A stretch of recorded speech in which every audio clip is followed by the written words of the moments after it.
Hello class, welcome back. आज का जो हमारा टॉपिक है वो क्लास 10th का फिज़िक्स का magnetic effect of electric current chapter है। हमने जो लास्ट वीडियो डली है, हमारी प्रीवियस वीडियो है, उसमें इस चैप्टर को मैंने स्टार्ट किया था और हमने राइट हैंड थंब रूल तक ख़त्म कर दिया था।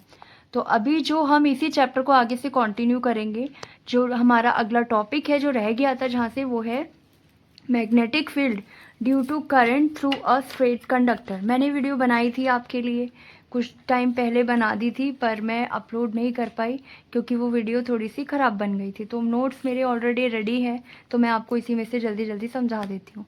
आप भी नोट डाउन कर लो, नोट्स अच्छे हैं, क्वेश्चंस बन जाते हैं इसी में से, एंड आपको चैप्टर बार बार पढ़ने की ज़रूरत नहीं है, ये नोट्स आपके पास होंगे तो, है ना। तो देखो, magnetic field due to current through a straight conductor, तो ये क्या रिप्रेजेंट करता है? It can be represented by concentric circle. आप इसका डायग्राम देख रहे होंगे स्क्रीन पे, इसमें कंसेंट्रिक सर्कल्स दिख रहे हैं at every point on conductor, यही बताया गया इसमें। Direction given by right hand thumb rule और कंपास। जो magnetic field due to current through a straight conductor है, वहाँ पर डायरेक्शन कौन देता है? तो direction given by right hand thumb rule या फिर कंपास से दी जाती है। ठीक है, राइट हैंड थंब रूल हमने लास्ट क्लास में किया था, वो भी बहुत इंपॉर्टेंट है। नेक्स्ट पॉइंट है इसका, circle are closer near the conductor. जो आप कंडक्टर देख रहे हो, जो वीडियो में आपको डायग्राम दिख रहा है, वो सारे सर्कल क्लोजर हैं, है ना। तो सर्कल आर क्लोजर किसके? कंडक्टर के। जो यहाँ पर मैग्नेटिक फील्ड है वो प्रोपोर्शनल है। ये प्रोपोर्शनल का साइन होता है स्ट्रेंथ ऑफ करंट के।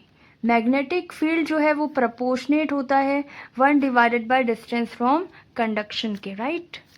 तो ये टॉपिक हो गया, ये इसके नोट्स हैं, अच्छे नोट्स हैं, आप सब इसको नोट डाउन करके रखो, एग्जाम टाइम में आपको इजी रहेगा। इसी को प्रिपेयर कर लो, टॉपिक्स को, अच्छे टॉपिक्स और इम्पॉर्टेंट टॉपिक्स हैं।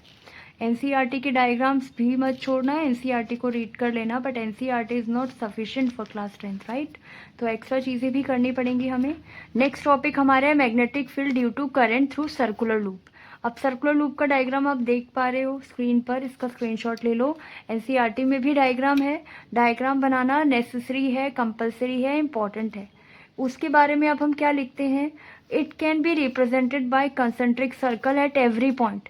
यहाँ पर आप देख रहे हो हर एक पॉइंट पे कंसेंट्रिक सर्कल बन रहे हैं, है ना। इसको ऐसे रिप्रेजेंट कर रहे हैं, circle become larger and larger as we move away. जैसे जैसे दूर जा रहे हैं सर्कल और बड़ा बने जा रहा है।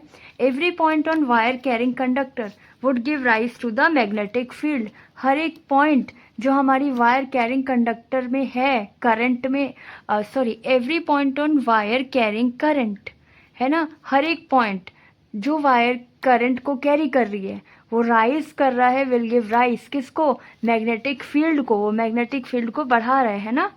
The direction of magnetic field inside the loop is same, है ना। तो ये इंपॉर्टेंट पॉइंट्स है सारे, इसमें से कभी कभी 1 मार्कर भी आ जाता है, कभी ये पूरा टॉपिक उठ के आ जाता है, राइट।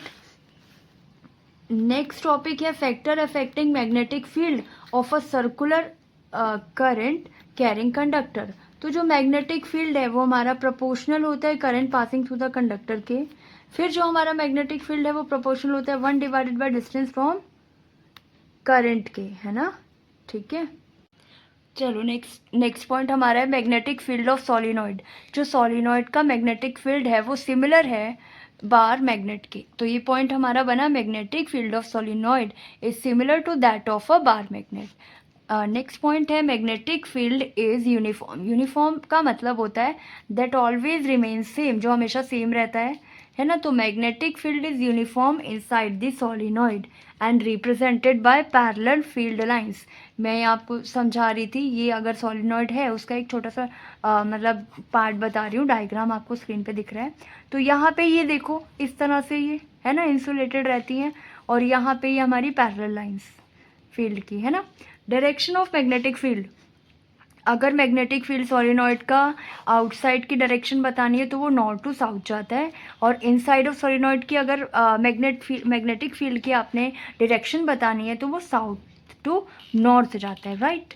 ठीक है, solenoid can be use to magnetize a magnet material like soft iron.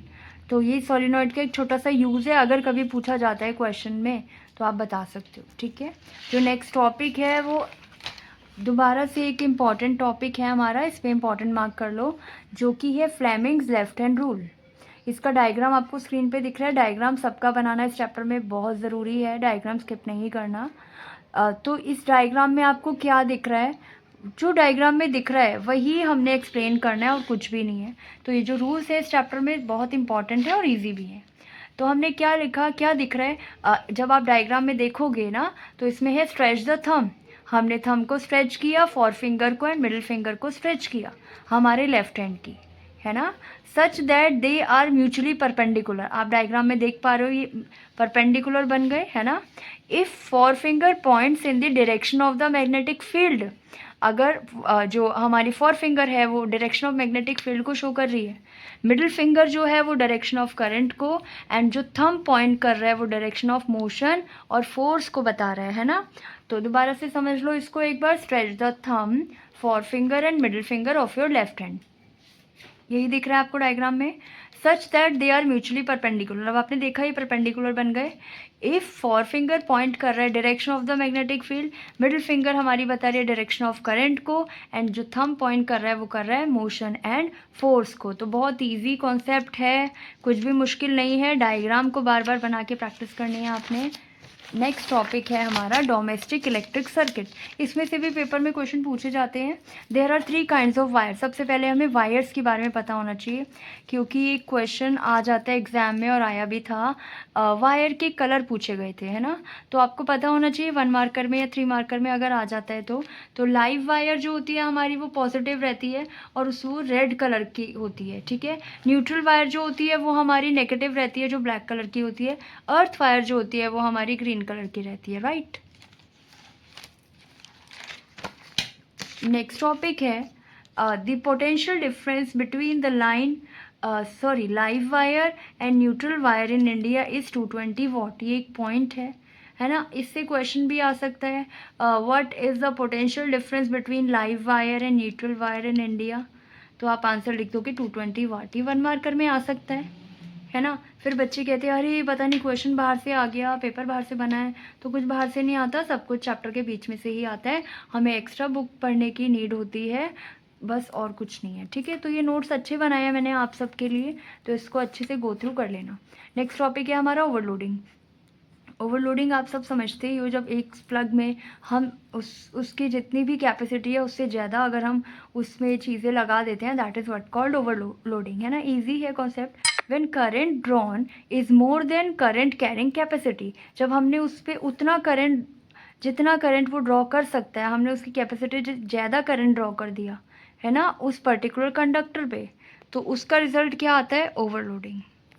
When current drawn is more than current carrying capacity, उसकी कैपेसिटी से ज़्यादा करंट ड्रॉ है ना, हमने ज़्यादा चीज़ों को यूज़ कर दिया, उस पर लगा दिया ऑफ अ कंडक्टर, तो उसका रिजल्ट होगा हमारा ओवरलोडिंग का। ओवरलोडिंग के कॉजेज़ पेपर में पूछे जाते हैं, इंपॉर्टेंट मार्क कर लो इसको। ऐसी accidental hike in voltage supply, है ना, ऐसा हो जाता है। Use of more than 1 appliances in a single socket, ऐसा आप अक्सर करते हो, बट ये ओवरलोडिंग का कॉज है। एक सेफ्टी डिवाइसेस क्या क्या है, electrical fuse, earth wire and MCB. MCB की फुल फॉर्म आपको पता होनी चाहिए, मिनिएचर सर्किट ब्रेकर, ठीक है। ओके, हमारा टॉपिक यहाँ पे ख़त्म हो गया। नेक्स्ट क्लास में, नेक्स्ट वीडियो में आपको मैं इसी चैप्टर के इंपॉर्टेंट क्वेश्चन करा दूँगी। तब तक के लिए बाय बाय, टेक केयर। कोई भी डाउट होता है आपको मुझे मैसेज कर देना, मैं आपको क्लियर कर दूँगी।